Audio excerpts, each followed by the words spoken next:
Bab 397. Kehilangan wajah. Sekelompok orang ini terkejut hingga wajahnya memucat dan berjalan mundur beberapa langkah. Eric Kin belum mati, bagaimana mungkin? Seseorang berseru. Saat ini, mereka sudah mulai merasa sedikit takut. Jangan khawatir, semuanya. Pada saat ini, Rusman Song berkata dengan datar, Eric Kin tidak mati karena benda di tangannya itu. Lagi pula, dia juga terluka parah, dia tidak layak disebut. Selama kita semua bekerja sama, dia pasti akan mati. Begitu ucapan ini keluar, langsung mendapatkan persetujuan dari semua orang. Benar, dia sudah berada di ambang batas. Semuanya cepat maju dan bunuh dia bersama-sama. Semua orang berteriak dan aura di dalam tubuh mereka tersulut menyala lagi. Eric Kin memandang semua orang dengan dingin. Dia berteriak dan cahaya keemasan itu menyala lagi. Majulah. Eric Kin menyingkirkan tongkatnya dan menatap semua orang dengan dingin. Hehe, menarik sekali, kata seorang master Feng Shui yang ada di sebelah pengusaha kaya dari Hong Kong. Sungguh menakjubkan dia sudah memiliki kemampuan seperti ini di usia yang masih terpaut muda. Andrew Su hanya melihat ke arah Eric Kin dan entah apa yang dia pikirkan. Sejak awal hingga akhir, dia tidak mengeluarkan jurus apapun, melainkan hanya terus menatap ke arah Eric Kin. Ayo maju. Rusman Song dan tiba-tiba mengangkat tangannya. Pada saat ini tiba-tiba lewat sebuah bayangan hitam pada atas langit. Bayangan hitam turun dari atas langit dan berdiri di depan Master Feng Shui Hong Kong itu. Kemunculan orang misterius ini menyebabkan semua orang menghentikan gerakannya. Entah kenapa, orang misterius ini memberi orang rasa bahaya yang kuat. Serahkan batu giok hitam itu. Suara pria misterius itu yang ditutupi dengan metode rahasia khusus, sehingga terdengar sangat aneh. Begitu mendengar ini, ahli Feng Shui tersebut langsung melangkah maju dan mencibir, apakah kamu mencoba merebutnya? Serahkan batu giok hitam itu. Ulang pria misterius itu lagi. Kamu cari mati. Ahli Feng Shui itu meraung, mengangkat tangannya dan dijulurkan ke arah pria misterius itu. Pria misterius itu mendengus pelan, dia menghindar sedikit, kemudian tinjuannya dikeluarkan ke udara dan dia menghancurkan Master Feng Shui dari jarak puluhan meter. Hebat, kata itu terlintas di hati semua orang pada saat bersamaan. Orang misterius ini benar-benar bukan orang biasa. Kemudian, pria misterius itu melangkah maju dan menginjak dada ahli Feng Shui. Dia dengan dingin berkata, beri aku giok hitam. Kamu cari mati. Tahukah kamu berada di mana pada saat ini? Gerbang asosiasi Budo di kota B. Teriak ahli Feng Shui itu. Begitu dia selesai berbicara, puluhan orang keluar dari asosiasi Budo kota B. Hal yang paling mengejutkan adalah semua orang ini adalah superior master. Dari hal ini dapat terlihat bahwa asosiasi kota B ini sangat hebat. Orang yang memimpin kelompok itu adalah Samuel. Dia menatap si jubah hitam itu dan berkata, nyalimu besar juga ya, hingga kamu berani-beraninya merebut barang di depan gerbang asosiasi Budo kota B, apakah kamu sudah gila? Hehe, selama bertahun-tahun tidak ada yang berani membuat onar di depan gerbang pintu asosiasi Budo di kota B. Ketika orang misterius itu mendengar ini, dia melirik ke arah Samuel dengan santai dan dengan sarkastik berkata, mereka baru saja mengepung satu orang, mengapa aku tidak melihat kalian membantunya? Wajah Samuel tiba-tiba berubah dan tidak bisa berkata-kata.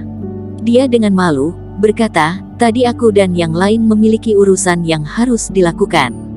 Ada yang harus diurus. Pria misterius itu mencibir, aku baru saja tiba dan kamu langsung keluar. Apakah ini sebuah kebetulan atau kamu sedang menatap di dalam kegelapan? Kamu. Samuel sangat marah, hingga wajahnya memerah. Seperti yang dikatakan orang misterius itu, mereka telah lama memperhatikan pemandangan di pintu, tetapi mereka tidak melakukan apa-apa. Jika mereka bisa meminjam tangan orang-orang ini untuk menyingkirkan Eric Kin, tentu saja mereka akan sangat senang. Bagaimana mungkin mereka akan menghentikannya? Berhenti berbicara omong kosong. Samuel berseru, siapapun yang berani merebut sesuatu di pintu gerbang asosiasi Budo di kota B itu benar-benar sangat tidak sopan. Cepat hentikan aksimu. Ketika sedang berbicara, Samuel melambaikan tangannya dan puluhan anggota asosiasi Budo Kota B berbaris membentuk formasi yang sangat aneh. Jangan keras kepala, kecuali kamu adalah Grand Superior Master, jika tidak ada yang dapat lolos dari formasi ini. Kata Samuel dengan enteng. Saat sedang berbicara, dia juga melirik ke arah Eric Kin dengan tatapan mengancam tanpa ditutup-tutupi. Pria misterius itu tidak terlihat panik sama sekali. Dia dengan dingin berkata, "Aku hari ini datang hanya untuk mengambil batu giok hitam dan aku tidak ingin menyakiti siapapun. Jika kalian tidak ingin mati, menyingkirlah." Hahaha. Samuel tidak bisa menahan untuk tidak tertawa keras, benar-benar sangat lucu. "Karena kamu begitu tidak tahu diri, jangan salahkan aku karena bersikap tidak sopan. Semuanya, tangkap dia." Baik. Setelah puluhan orang itu berteriak, mereka semua melangkah maju. Pada saat ini, tangan pria misterius itu tiba-tiba merogoh jubahnya. Kemudian, terlihat cincin tembaga di tangannya. Cincin tembaga ini terlihat biasa-biasa saja, tetapi membuat orang merasa ketakutan. Karena di atas cincin tembaga ini, terdapat kekuatan. Siapapun yang berani melangkah maju lagi, jangan salahkan aku untuk menggunakan senjata ini. Kata pria misterius itu dengan dingin. Semua orang sangat takut sehingga mereka memundurkan langkahnya. Senjata itu cukup untuk mengejutkan semua orang yang hadir. Bahkan seorang Grand Superior Master juga tidak berdaya. Ekspresi wajah Samuel sangat jelek dan dia dengan dingin berkata, "Sobat, apa maksudmu? Kamu pikir asosiasi budoku ini tidak memiliki senjata? Keluarkan saja." Pria misterius itu berkata dengan dingin. "Kamu." Samuel mengertakkan gigi dan wajahnya memerah. Tentu saja mereka memiliki senjata, tetapi mereka tidak dapat mengeluarkannya dengan mudah. Terlebih lagi, tabrakan dua senjata di alam semesta dapat menyebabkan dampak yang dahsyat ke sekitarnya. Asosiasi Budo Kota B tidak mampu menanggungnya. Jika ada, silahkan keluarkan, jika tidak, berdirilah di sana dan jangan bergerak. Pria misterius itu berkata dengan dingin.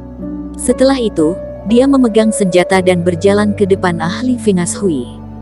"Serahkan batu giok hitam itu." Pria misterius itu berkata dengan dingin.